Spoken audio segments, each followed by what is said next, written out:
Hi, everyone. Judge Andrew Napolitano here for Judging Freedom. Today is Thursday, June 26th, 2025. Professor Jeffrey Sachs is here with us on why does Israel break every ceasefire? But first, this. We all know how devastating war is. Lives lost, communities destroyed, but war can also threaten your financial freedom. That's where America's heading, our growing involvement in global conflicts. It means more spending, more debt, and a weaker dollar. That's a direct hit to your wallet. So here are three things to keep your eyes on: exploding debt, declining dollar, rising prices of gold and silver. These things are already happening. Goldman Sachs predicts gold could hit $4,500 an ounce by 2026. Why? Because central banks and smart investors are buying gold hand over fist. They know what's coming and they're hedging against it. Currency collapse, inflation, and market volatility. Gold has been a trusted store of value for thousands of years, and today we need that protection more than ever. Call Lear Capital now at 800-511-4620 or visit LearJudgeNap.com. No one is going to protect your wealth for you. You need to do it yourself, and now is the time. Professor Sachs, a pleasure, my dear friend. Thank you for joining us. What is your understanding of what the status of negotiations between the United States and Iran was at the time that Donald Trump said you have 2 more weeks to negotiate, and then he dropped his bombs 2 days later?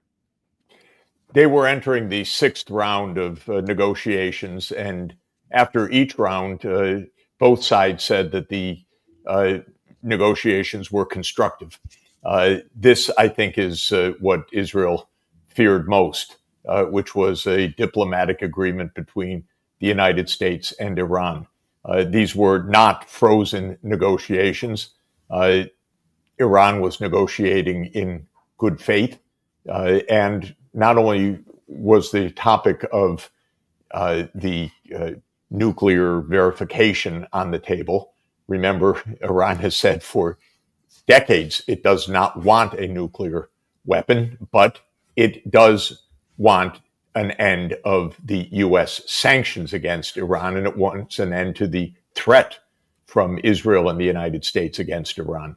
So they were making progress on that issue, but also apparently making progress on the issues of peace more broadly in the Middle East, including discussions about Iran's ending support for insurgencies and so forth as part of a broader peace. In other words, the negotiations were proceeding. There was absolutely no reason under the sun for Israel to attack other than to derail the negotiations, or for President Trump to claim that he was somehow enforcing things other than just doing Israel's bidding, which is the typical position of the United States government.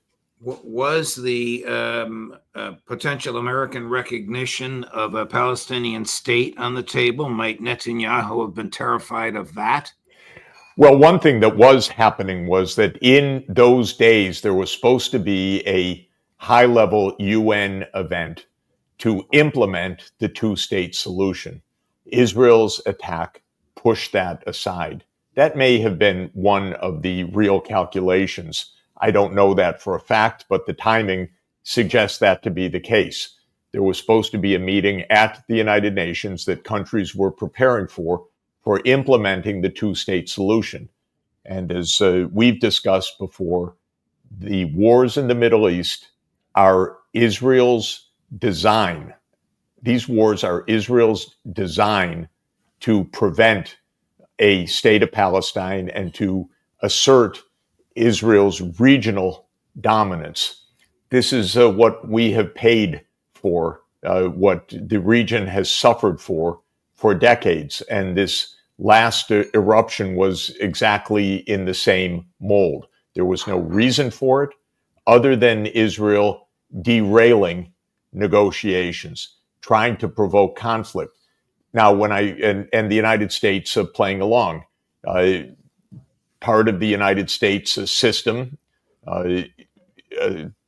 the typical deep state, wants this. This has been a U.S. venture together with Israel all along.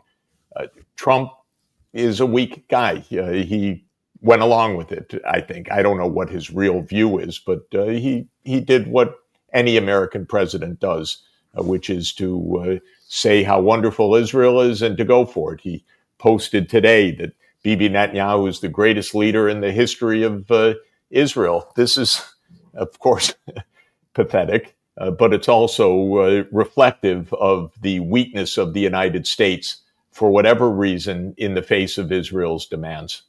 When I asked our friend Max Blumenthal, who has tremendous sources in Israel, his opinion of how Trump was able to reject the consensus of the American Intelligence Committee articulated in public and under oath by his director of national.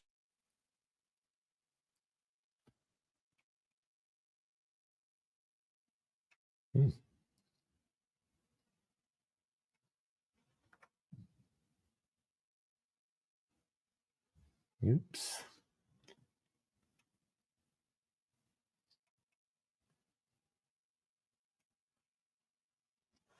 If you look at the dates, it's just a few days after it happened. Sir. So they didn't see it. They said it may be very severe. Understood. Do you have a message for the intelligence community, though, in terms of unvarnished information getting to you, that it's not? I don't really have a message. I would say issue the report when you know what happened.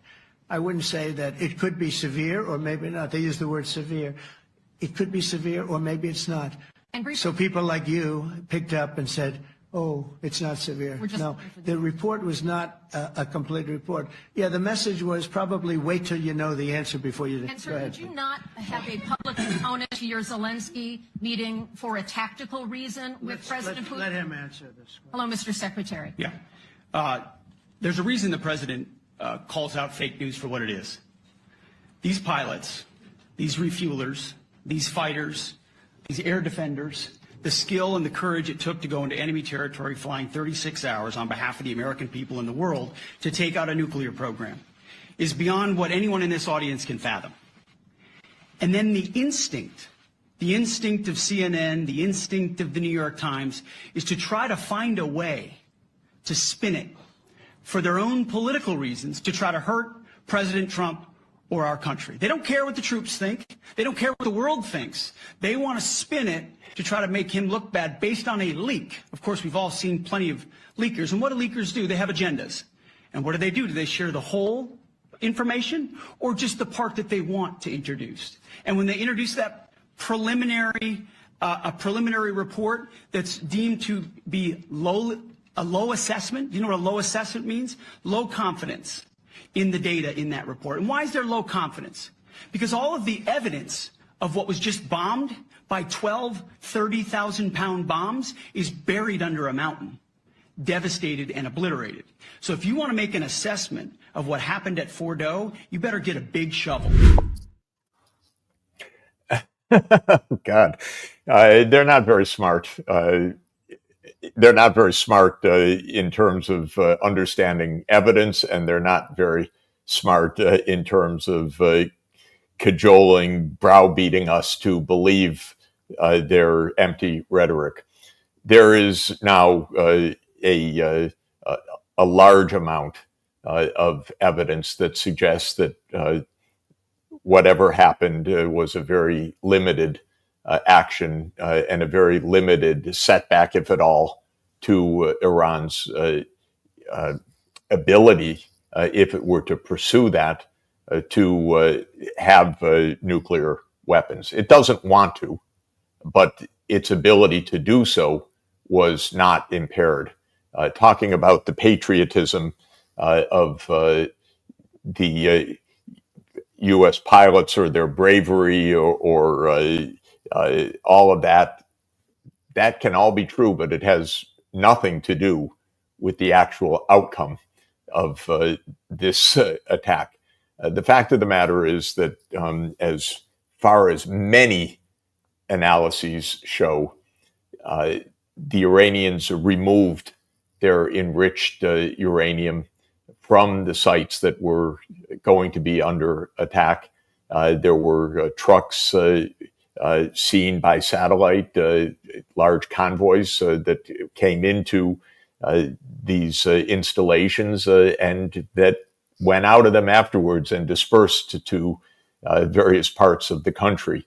The analysis that I've read at a technical level of what these very powerful heavy bombs could do suggests that they could not have destroyed this complex, or that it would be very, very unlikely.